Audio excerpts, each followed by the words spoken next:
யோசுவா 8ஆம் அதிகாரம் வசனங்கள் 1 முதல் 35 முடிய வாசிக்க கேட்போம். அப்பொழுது கர்த்தர் யோசுவாவை நோக்கி, நீ பயப்படாமலும் கலங்காமலும் இரு.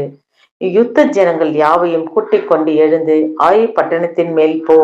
இதோ, ஆயின் ராஜாவையும் அவன் ஜனத்தையும் அவன் பட்டணத்தையும் அவன் நாட்டையும் உன் கையிலே ஒப்பு கொடுத்தேன். நீ எரிகோவுக்கும் அதன் ராஜாவுக்கும் செய்தது போல ஆயிக்கும் அதன் ராஜாவுக்கும் செய்ய கடவாய். அதன் கொள்ளையிட்ட பொருட்களை மிருக ஜீவன்களை உங்களுக்கு கொள்ளையாக எடுத்துக்கொள்ளலாம். பட்டணத்துக்கு பின்னாலே பதிவிடை வை என்றான். அப்பொழுது ஆயின் மேல் போக யோசுவாவும் சகல யுத்த ஜனங்களும் எழுந்து புறப்பட்டார்கள். யோசுவா யுத்த வீரனாக 30,000 பேரை தெரிந்தெடுத்து ராத்திரியிலே அவரை அனுப்பி அவர்களுக்கு கட்டளையிட்டதாவது, நீங்கள் பட்டணத்தின் பின்னாலே பதிவிருக்க வேண்டும். பட்டணத்துக்கு வெகு தூரமாய் போகாமல் எல்லோருமே ஆயத்தமாய் இருங்கள். நானும் என்னோடு இருக்கிற சகல ஜனங்களும் பட்டண தண்டையில் கிட்டி சேர்வோம்.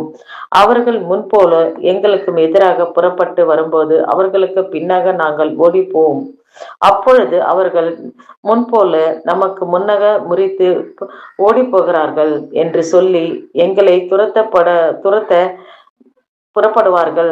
நாங்களோ அவைகளை பட்டணத்தை விட்டு இப்பாலை வர பண்ணும் மட்டும் அவர்களுக்கு முன்னக ஓடிப்போம். அப்பொழுது நீங்கள் பதவியிலிருந்து எழும்பி வந்து பட்டணத்தை பிடிக்க வேண்டும். உங்கள் தேவனாகிய கர்த்தர் அதை உங்கள் கையிலே ஒப்பு கொடுப்பார். நீங்கள் பட்டணத்தை பிடிக்கும்பொழுது அதை தீ கொளுத்தி போடுங்கள். கர்த்தருடைய சொற்படி செய்யுங்கள். இதோ, நான் உங்களுக்கு கட்டளையிட்டு இருக்கிறேன் என்று சொல்லி அவர்களை அனுப்பினான்.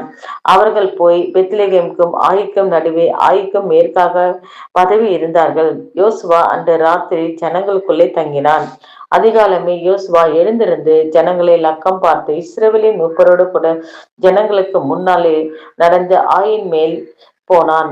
அவனோடு இருந்த யுத்த ஜனங்கள் எல்லோருமே நடந்து பட்டணத்துக்கு எதிரே வந்து சேர்ந்து ஆயிக்கும் வடக்கே பாளையம் இறங்கினார்கள். அவர்களுக்கும் ஆயிக்கு நடுவே ஒரு பள்ளத்தாக்கு இருந்தது. அவன் ஏறக்குறைய 5000 பேரை பிரித்தெடுத்து அவர்களை பெத்தேலுக்கும் ஆயிக்கும் நடுவே பட்டணத்துக்கு மேல் அண்டையில் பதிவிடையாக வைத்தான். பட்டணத்திற்கு வடக்கே இருந்த சகல சேனைகளையும் பட்டணத்துக்கு மேற்கே பதவி இருந்தவர்களையும் திட்டம் பண்ணின பின்பு யோசுவா அன்று ராத்திரி பள்ளத்தாக்கிலே போயிருந்தான்.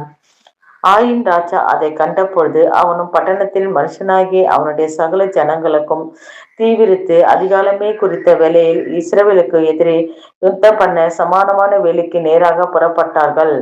பட்டணத்துக்கு பின்னாலே தனக்கு பதிவிடை வைத்திருக்கிறதை அவன் அறியாதிருந்தான். யோசுவாவும் இஸ்ரவேல் எல்லோரும் அவருக்கு முன்பாக முறிந்து வனாந்திரத்துக்கு போகிற வழியிலே ஓடி போனார்கள்.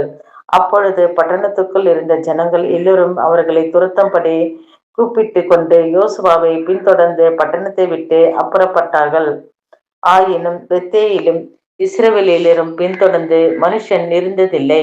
பட்டணத்தை திறந்து வைத்து விட்டு இஸ்ரவேலரை துரத்து விட்டு போனார்கள்.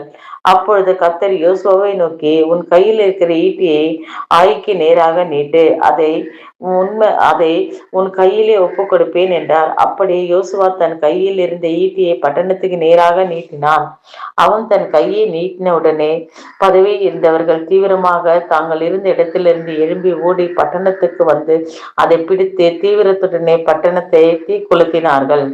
ஆயின் மனுஷன் பின்னிட்டு பார்த்தபோது இதோ, பட்டணத்தின் புகை ஆகாசத்தில் எழும்புகிறதை கண்டார்கள். அப்போது அங்கும் இங்கும் ஓடி போகிறதற்கு அவர்களுக்கு இடம் இல்லாமல் போயிற்று. வனாந்தரத்துக்கு ஓடி ஜனங்கள் தங்களை தொடர்ந்தவர்கள் முகமாய் திரும்பினார்கள். பதவி இருந்தவர்கள் பட்டணத்தை பிடித்ததையும் பட்டணத்தின் புகை எழும்புகிறதையும் யோசுவாவும் இஸ்ரவேலரும் பார்த்தபோது திரும்பிக் கொண்டு ஆயின் மனுஷனை முறியடித்தார்கள். பட்டணத்தில் இருக்கிறவர்களுக்கும் சிலர்களுக்கு எதிர்பட்டதனால் சிலர் இப்புறத்திலும் சிலர் அப்புறத்திலும் இருந்த இஸ்ரவேலின் நடுவே அகப்பட்டு கொண்டார்கள். ஆகையால் அவர்களில் ஒருவரும் தப்பி மீந்திராதபடிக்கு அவர்களை வெட்டி போட்டு ஆயின் ராஜாவை உயிருடனே பிடித்து யோசுவாவிடத்தில் கொண்டு வந்தார்கள்.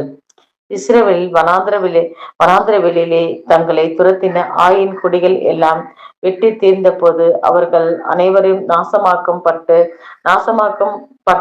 பட்ட கருக்களினால் விழுந்து இறந்த போதும் இஸ்ரவேல் எல்லோருமே ஆயிக்கு திரும்பி அதை பட்டய கருக்களினால் சங்கரித்தார்கள். அந்நாளிலே ஆணும் பெண்ணுமாக ஆயின் மனுஷன் எல்லோருமே 12,000 பேர் விழுந்தார்கள்.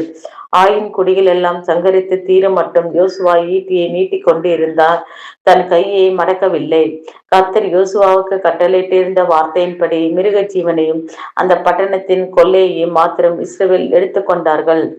யோசுவா ஆயியை சுட்டெரித்து அது இந்நாள் வரைக்கும் இருக்கிறபடி என்றென்றைக்கும் பாழாய் கிடக்கும் மண்மேடாக்கி ஆயின் ராஜாவை ஒரு மரத்திலே தூக்கி தூக்கி போடுவித்து சாயங்காலம் மட்டும் அதிலே தொங்கவிட்டான். சூரியன் அஸ்தமித்த பின்பு யோசுவா அவன் உடலை மரத்தை விட்டு இறக்க சொன்னான். அதை பண்ட வாசலிலே போட்டு இந்நாள் வரைக்கும் இருக்கிற பெரிய கற்குவியிலே அதன் மேல் குவித்தார்கள்.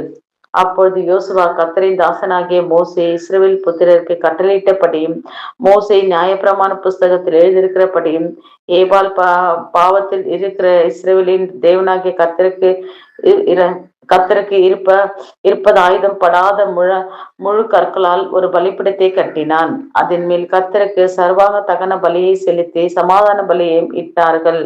இஸ்ரவேலர் புத்திரருக்கு முன்பாக மோசே எழுந்திருந்த நியாயப்பிரமாணத்தை அவன் அங்கே கற்களில் பொறுத்தொழிந்தினாள்.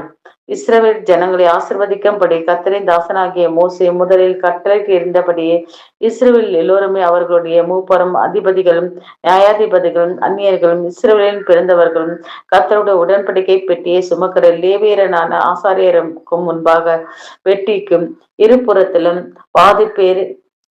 பாதி பேர் கெர்சிம் மலைக்கும் எதிர்ப்புறமாக பாதி பேர் ஏபால் மலைக்கும் எதிர்ப்புறமாகவும் நின்றார்கள்.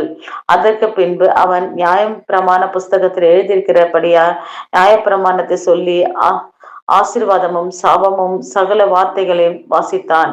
மோசே கட்டளையிட்டு எல்லாவற்றிலும் யோசுவா இஸ்ரவேலின் முழு சபைக்கு ஸ்திரீகளுக்கும் பிள்ளைகளுக்கும் அவர்களுக்குள் நடமாடி சஞ்சரித்து அந்நியர்களுக்கு முன்பாக ஒரு வார்த்தையும் விடாமல் வாசித்தான்.